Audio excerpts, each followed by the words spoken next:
एक बारी फिर आप लोग ने देखा होगा कि नेशनल हाईवे रुकने की खबर आई। क्यों एमएसपी मांग रहे हैं? आज ये क्विड प्रो को वाले जो इकट्ठे कुछ लोग पहले कर रहे थे प्रदर्शन, उनके साथ ये किसान कथित नेता आए, उनके साथ जब कथित नेता ये आए तो उनको बल मिला, आज वो इनको बल देने पहुंचे। लेकिन बहरहाल हम उसमें नहीं जाते, हम फैक्ट पे बात करते हैं। फैक्ट क्या है? फैक्ट ये है साहब कि हरियाणा के अंदर सरकार ने ये बोला कि 4850 रुपया जो है वो सरकार देगी और उसके साथ भावांतर भरपाई योजना, दैट इज कि जो कॉम्पनसेशन दी जाएगी अलग से, वो 1000 रुपए और है जो ट्रांसफर कर दिए गए हैं।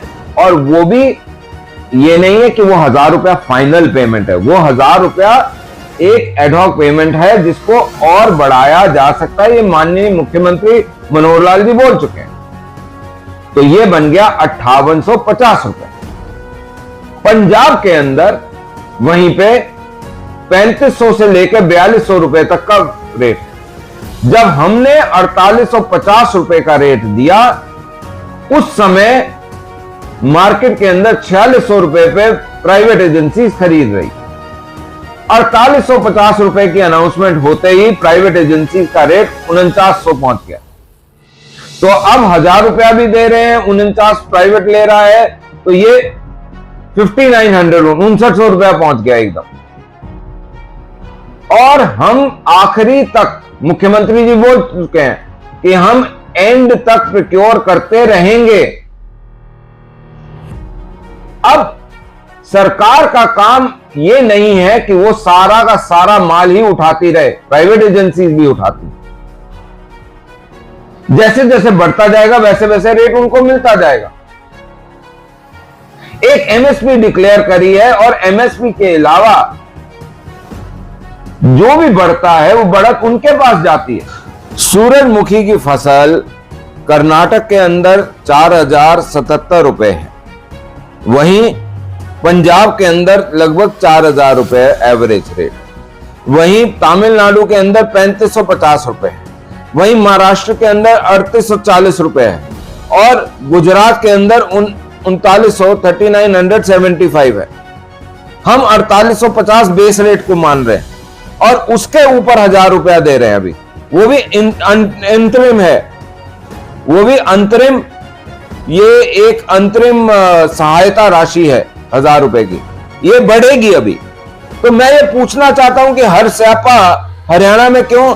क्योंकि हरियाणा में चुनाव आ रहे हैं और ये रिमोट कंट्रोल पे चलने वाले, चाहे वो चरूनी हो चाहे वो टिकैत हो, ये रिमोट पे चलने वाले वो खिलौने हैं जो हर अपने काम का पैसा लेते हैं।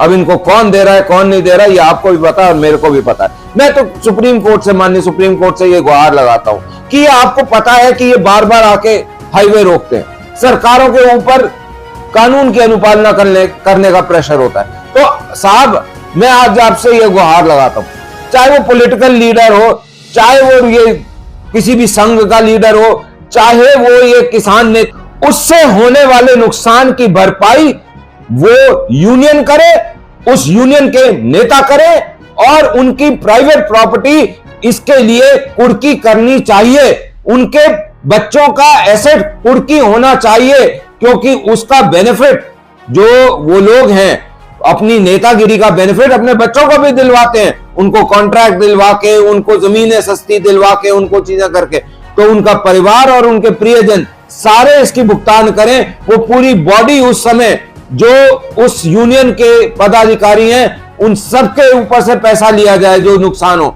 क्योंकि उनको स्पष्ट रूप से बोलना चाहिए आपको कि आप लोगों का अधिकार है कि आप प्रदर्शन करें, आप अपनी मांगे रखें, लेकिन राष्ट्रीय राजमार्ग, रेल और सरकारी संपत्ति को हर्जा पहुंचाना, उनका नुकसान करना, यह किसी भी सिटीजन का अधिकार नहीं है। साहब मेरी आपसे ये रिक्वेस्ट है कि इन सभी नेता, उनके परिवारों का, जो भी नेता हो, चाहे किसी राजनीतिक दल के हो या ये जो किसान संगठन है, कोई और संगठन है, जो भी राष्ट्रीय राजमार्ग, जो भी ट्रेनों को, जो भी सरकारी संपत्ति को, पब्लिक प्रॉपर्टी को हर्जा पहुंचाता है, ये उससे वसूली जाए, उसका घर कुर्की करा जाए, उसके लोगों के साथ से ये पैसा वसूलना चाहिए, क्योंकि ये टैक्स पेयर का दिया हुआ पैसा है, ये इनके बाप का पैसा नहीं है सर। ये पैसा, ये देश सब टैक्स पेयर के पैसे से चलता है, तो क्या ये हमारी नैतिक जिम्मेवारी नहीं है कि जो एसेट बना है उसकी डिस्ट्रक्शन ना हो? कौन देखेगा वो सर? आप देखेंगे सर। और सर मैं ये बोलता हूं कि जो भी विषय है उसको शांतिपूर्वक बात करके सुलझाना चाहिए, प्रदर्शन करने चाहिए, लेकिन जिस प्रकार से ये इन्होंने एक डेमोक्रेसी को रैंसम पे रखा है, डेमोक्रेसी के ऊपर बार बार उसका अपहरण करते हैं, डेमोक्रेसी का बलात्कार करते हैं, ये परमिटेड नहीं होना चाहिए। मैं आज भी आपसे रिक्वेस्ट करता हूं सर, अपने आप इस पे एक्शन लीजिए।